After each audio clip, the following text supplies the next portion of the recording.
ভালোবাসা কি শুধুই পাওয়া? এই যে আমি তোমায় ভালোবেসে ফেললাম, তাতে কি তোমায় পাওয়ার দাবিদার হলাম? হয়তো না। হয়তো কেন? নাই তো। গোপনে ভালোবেসেছি, গোপনে তোমায় পেয়েছি তোমার অজান্তে।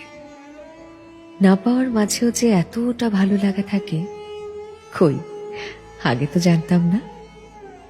পাওয়া না পাওয়ার মাঝে রয়েছে এক শূন্য অবস্থান।